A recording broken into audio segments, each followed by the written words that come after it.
इज़्ज़त माब जनाब खालद मसूद सिंधु साहब, आप एडवोकेट हैं सुप्रीम कोर्ट के भी और पाकिस्तान मरकज़ी मुस्लिम लीग के सदर भी हैं। पाकिस्तान मरकज़ी मुस्लिम लीग का मंशूर क्या है? खिदमत की सियासत पे यकीन रखती है। पाकिस्तान मरकज़ी मुस्लिम लीग ये समझती है कि मुल्क में बेहतरीन खिदमत तमाम सियासी जमातें अपने अपने दायरा कार में रहते हुए आवाम की कर सकती हैं। हमने सस्ता सब्ज़ी बाज़ार वो भी शुरू किया कर रखा है और हमारी कोशिश ये है कि हम उसको यूनियन काउंसिल लेवल तक लेके जाएं, जहाँ पे सब्ज़ी जो है वो मार्केट रेट से तकरीबन को 40-45% लेस प्राइस पे मिलेगी। अच्छे काम कर रहे हैं, कतई कलामी माफ़ी चाहता हूँ। सियासत में आने का फिर क्या फ़ायदा? जो 9 मई के बाद वाक़यात हुए हैं, आप समझते हैं कि इस तरह के वाक़यात होने चाहिए थे? ये अजीब एक हादसा है, अफसोसनाक है कि लोगों ने जो है वो हमारे दफाई अदारों का, हमारे शहीदों की यादगारों का रुख किया। MYK न्यूज़ की वीडियोस देखने के लिए हमारा चैनल सब्सक्राइब कीजिए और बेल आइकॉन को क्लिक कीजिए ताकि आप हमारी आने वाली वीडियो से बाखबर रह सकें। बिस्मिल्लाहिर्रहमानिर्रहीम व तसिमू बिहब्लिल्लाहि जमीअन वला तफर्रकू। नाज़रीन इकराम, मैं हूँ वसीम हाशमी, आप देख रहे हैं MYK न्यूज़ की उर्दू सर्विस। नाज़रीन, जैसा कि आपको पता है आजकल पाकिस्तान के सियासी हालात व वाक़यात कैसे चल रहे हैं और मुनासिब समझा कि इस वक्त जो हालात हैं उन्हीं पर बात की जाए। मेरे साथ आज की जो मेहमान शख्सियत है, इज़्ज़त माब जनाब खालद मसूद सिंधु साहब, आप एडवोकेट हैं सुप्रीम कोर्ट के भी और पाकिस्तान मरकज़ी मुस्लिम लीग के सदर भी हैं। इनसे बात करने का जो मकसद है वो यही है कि जहाँ पर इतना पाकिस्तान की सियासत में इंतशार फैला हुआ है, वहाँ पर एक नौज़ायदा जो जमात है वो अपना क्या असर दिखाते हैं। नौज़ायदा इसलिए कि इस जमात को अभी बने हुए सिर्फ 2 साल हुए हैं। मुसलसल जो हालात वाक़यात हैं इस पर भी हम रोशनी डालेंगे और पाकिस्तान मरकज़ी मुस्लिम लीग का जो एक मंशूर है वो क्या है, क्यों आई है ये जमात। अस्सलाम वालेकुम। वालेकुम अस्सलाम वरहमतुल्लाह। सर कैसे हैं आप? तो आपकी सर परेशान बैठे हैं? नहीं नहीं, बस ठीक है, रिलैक्स आप बात करें। मुल्क की हालात को देखते हुए भी रिलैक्स है? नहीं, मुल्क की हालात के हवाले से देखें, सिर्फ परेशान होने से कुछ नहीं बनता, उसके लिए कुछ करना पड़ता है। तो करने के हवाले से बंदे को परेशान होना चाहिए कि मैंने क्या स्टेप लेने हैं, क्या नहीं करने, उसके लिए एफर्ट करनी होती है। ये सिर्फ और सिर्फ मुल्क की देख के परेशानी ले लेना और उसके बाद परेशानी लेके बैठ जाना तो कोई हल नहीं है। बड़ी खूबसूरत बात की है आपने, मेरा एक शेर खून बढ़ा दिया है। मैं जब कोई सियासी शख्सियत से बात करता हूँ तो हमने वो पैटर्न जो होता है ना, तो उसी पे हमने एक बात करनी होती है, ये सवाल पूछना है, ये जवाब देना है। लेकिन आपसे बात करके इसलिए अच्छा लगा, आपने पहले एक पॉजिटिव जवाब दे दिया है।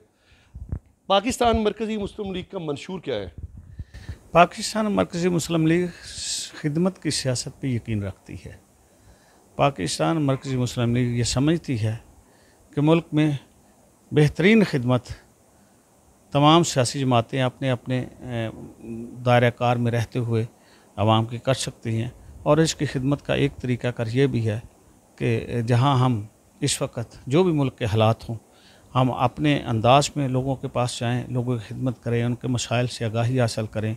जैसा कि आपने देखा कि सैलाब आ जाए या ज़लज़ला आ जाए तो हमारे वर्कर जो हैं वहाँ लोगों की मदद के लिए पहुँचते हैं। ये भी एक ये खिदमत का तरीक़ाकार है। दूसरा ये है कि पिछले दिनों आपने देखा कि रमज़ानुल मुबारक में हमने सहरी और अफ्तार का प्रोग्राम शुरू किया। हमने पूरे मुल्क में, लाहौर में, इस्लामाबाद में, कराची में, बड़े बड़े शहरों में और देहातों में भी ये प्रोग्राम हमने किया। हमने सस्ता सब्ज़ी बाज़ार या सस्ता सहूलत बाज़ार जिसको हम कह सकते हैं वो भी शुरू किया कर रखा है और हमारी कोशिश ये है कि हम उसको यूनियन काउंसिल लेवल तक लेके जाएं, जहाँ पे सब्ज़ी जो है वो मार्केट रेट से तकरीबन को 40-45% लेस प्राइस पे मिलेगी। अच्छे काम कर रहे हैं, कतई कलामी माफ़ी चाहता हूँ। सियासत में आने का फिर क्या फ़ायदा जब आप इतने अच्छे काम ऑलरेडी कर रहे हैं? असल में बात यह है कि कुछ काम ऐसे होते हैं जो इनफरादी सतह पर किए जा सकते हैं, कुछ लोग मिल के कर सकते हैं। कुछ काम ऐसे होते हैं जो सियासत में आके मुआशरे को एक समझ दिखा के, मुआशरे को एजुकेट करके और उसमें हुकूमती अदारों को उस तरह उसके मुताबिक ले जा के लोगों की खिदमत। मसला आपने देखा कि बल्दियाती इदारे हमारे मुल्क में कभी भी प्रॉपरली नहीं चले। सिर्फ जब बदकिस्मती से ये मैं बात कहूँगा कि जब मार्शल लॉ दौर आता है तो बल्दियाती अदारे एक्टिव होते हैं, और जब हमारा डेमोक्रेटिक दौर आता है जिसको हम जमहूरियत कहते हैं, तो उसमें सबसे पहला वार बल्दियाती अदारों पे होता है। बुनियादी तौर पे लोगों के 80% से ज़्यादा मसाइल बल्दियाती अदारों से मुतल्लक़ रखते हैं। दुनिया में सेहत, तालीम और बाकी मामलात जो लोगों के हैं वो सारे के सारे बल्दियाती अदारों के साथ, सिटी डिस्ट्रिक्ट गवर्नमेंट के साथ वाबस्ता हैं। हमारे यहाँ सिटी डिस्ट्रिक्ट गवर्नमेंट जो है वो अगर बन भी जाती है या यहाँ अदारे होते भी हैं तो वो फाइनेंशियली जो है वो इंडिपेंडेंट नहीं होते, जिस वजह से आके फिर MPs, MNAs और मिनिस्टर जो है वो डायरेक्टली वहाँ वो इफेक्ट होते हैं और करप्शन बढ़ती है। अच्छा सर, मैं इतना सा था और अब मैं इतना सा हो गया हूँ। एक फ़िक्रा मैंने बड़ा सुना है, पाकिस्तान इंतहाई नाजुक तरीन मराहल से गुजरा है और अभी तक ये सुन रहा हूँ। ये जो मराहल हैं कब ख़त्म होंगे?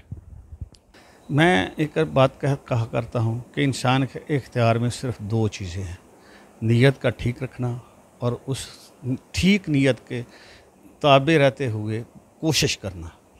जब हम सब मिल के इस मुल्क के जितने भी लोग हैं, हम इक़्तिदार में हों या ना हों, ये फ़ैसला कर लें कि हमने मुल्क के लिए बेहतरी के लिए और लोगों की बेहतरी के लिए काम करना है, तो फिर मुल्क नाजुक हालात से निकल जाएगा। सर, इस वक्त जो सियासी सूरत हाल है, मैं किसी सियासी जमात का नाम लिए बगैर जो 9 मई के बाद वाक़यात हुए हैं, आप समझते हैं कि इस तरह के वाक़यात होने चाहिए थे?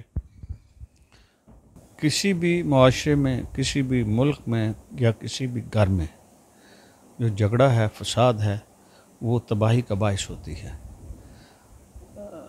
इख्तलाफात हर जगह पे होते हैं, घर में भी होते हैं, बरादरियों में होते हैं, मुआशरे में होते हैं, हुकूमतों में होते हैं। उसका हल करने का तरीका ये नहीं है जो 9 मई को हुआ। दुनिया में आप जब भी देखेंगे, दुनिया में एहतजाज भी होते हैं, हुकूमतें जो भी काम करती हैं कभी अच्छे करती हैं, कभी लोग किसी की नज़र में वो अच्छे नहीं होते, तो जो मुतासर फ़रीक होता है वो उस पर एहतजाज करता है, लेकिन वो एहतजाज किन के ख़िलाफ़ करता है? वो हुकूमती अदारों के ख़िलाफ़ एहतजाज करता है।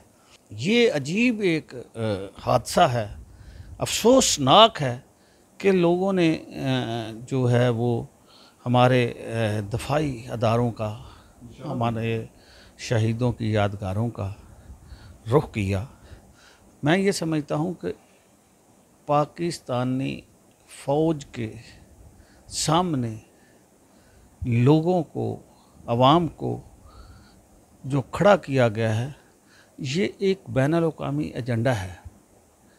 पाकिस्तान हमें, आप देखें इस वक्त, आप लीबिया की तरफ देखें, वहाँ कितना अमन था, आज वहाँ के हालात देख लें। इराक़ की तरफ देख लें, शाम की तरफ देख लें, जहाँ जहाँ फ़ौज कमज़ोर हुई वहाँ वहाँ तबाही हो। सिद्धू साहब, दुनिया की पहली इस्लामी एटमी पावर पाकिस्तान, यौम तकबीर 28 मई, मीनार पाकिस्तान में आप इकट्ठे हो रहे हैं, क्यों हो रहे हैं? हमने 1971 में एक हादसा होते देखा जिस पे हम सिर्फ पछता रहे थे। आज मुल्क के हालात इतने ख़राब हो गए हैं कि हम चाहते हैं कि हम किसी हादसे के बाद पछताएं ना, बल्कि हादसा होने से रोक लें। आज हमारे मुल्क के जो हालात हैं वो आप देख रहे हैं कि ज़ाहिरी तौर पर ऐसे महसूस होता है कि जब हम, जैसे हम फाइनेंशियली बहुत कमज़ोर हैं। अल्लाह का फ़ज़ल है, हमारे मुल्क के अपने वसाइल हैं। आपने कोरोना में देखा कि जब बाहर से कोई चीज़ नहीं थी तो फिर भी यहाँ हमने सर्वाइव किया, तो कर्ज़े के बगैर भी हम सर्वाइव कर। वो IMF जब कहता है ना कि ये तो अब गवर्नमेंट कहना शुरू हो गई है कि वो कहते हैं कि हम एटमी जो है हमारा आपका प्रोग्राम, उसको कैप करो, उसको क्लोज़ करो, तो फिर हम कर्ज़ा देंगे। तो हम चूँकि 28 मई यौम तकबीर है, तो उसी मुनासबत से हमने तकबीर कॉन्फ्रेंस रखी है, क्योंकि आज ना अपोजिशन में ना हुकूमत में इस मौजू पे कोई बात करने के लिए इसलिए तैयार नहीं है। अफसोस के साथ कहता हूँ कि ये सारे के सारे उस एजेंडे का हिस्सा है। हमने कोशिश की, इस वक्त लोगों को आगाही देने के लिए, कौम को बताने के लिए और कौम के इस एजेंडे पर इकट्ठा करने की हम कोशिश कर रहे हैं कि पाकिस्तान का एटमी प्रोग्राम, ये पाकिस्तान के अवाम जो है वो इसको कैप नहीं करने देंगे, CTBT पे साइन नहीं करने देंगे, NPT पे साइन नहीं करने देंगे और इंशाअल्लाह अज़ीज़ हम पाकिस्तान अवाम की मदद से इसकी राह में रुकावट बनेंगे।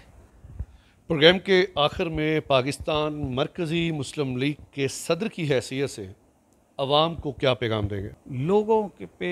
लोगों की बातों पे, मीडिया के जो सोशल मीडिया के हवाले से फेक बातें हैं उन पे अमल ना करें, हकीकत को पहचानें और मुल्की मफाद में इंतशार को ख़त्म करें, इकट्ठे होके इस मुल्क की तरक्की के लिए काम बैठ जाए। तमाम सियासतदानों से गुजारिश करता हूँ कि वो एक प्लेटफार्म पे आ जाएं, डायलॉग करें। हमने अमली तौर पे ये काम शुरू किया। हमने कराची में 7 मई को इत्तेहाद कॉन्फ्रेंस की जिसमें तमाम मुल्क की सियासी जमातों को मदऊ किया। हमने इसी तरह आपने देखा कि कल 21 मई को हमने कोयटा में हालांकि इस वक्त जो हालात है बहुत शदीद है, लेकिन इसके बावजूद हमने देखें हम भी इंसान हैं, हमें भी वही खौफ है खुद जिस तरह आम लोग महसूस करते हैं, किसी की जान किसी वक्त भी जा, लेकिन हमने समझा कि नहीं, ये मुल्क हमारी जानों से ज़्यादा कीमती है, इसलिए हमें वहाँ जाना होगा, बलोच अवाम के पास भी जाना होगा, उनकी बात भी सुननी होगी और वहाँ पे जो लोग हैं, जो सियासत पे लोग हैं, जमातें हैं, उनको भी इकट्ठा कर। तो हमने कोशिश की कि सब जमातों को वहाँ पे इकट्ठा करके इत्तेहाद का पैगाम दिया जाए कि खुदा के लिए मुल्क है तो हम हैं, अगर मुल्क को कुछ हो गया तो हमारी कोई हैसियत नहीं होगी। मेरा पैगाम 2 लफ्ज़ों में बड़ा सीधा सा पैगाम ये है कि हमें मुल्क के लिए जीना है और मुल्क के लिए मरना है। ये थे हमारे साथ खालिद मसूद सिंधु साहब, सदर पाकिस्तान मरकज़ी मुस्लिम लीग। ताज़ा हवा का झोंका है सियासत में, पार्टियों में, जहाँ पे इतनी पार्टियाँ बनती हैं, तो ये एक मंशूर के साथ आए हैं। इकबाल के इस शेर के साथ इख्तिताम करूँगा कि नहीं है नाउमीद इकबाल अपनी कश्ते वीरां से, ज़रा नम हो ये मट्टी बड़ी ज़रखेज़ है साकी। कैमरा मैन हारून के साथ वसीम हाशमी, इस्लामाबाद।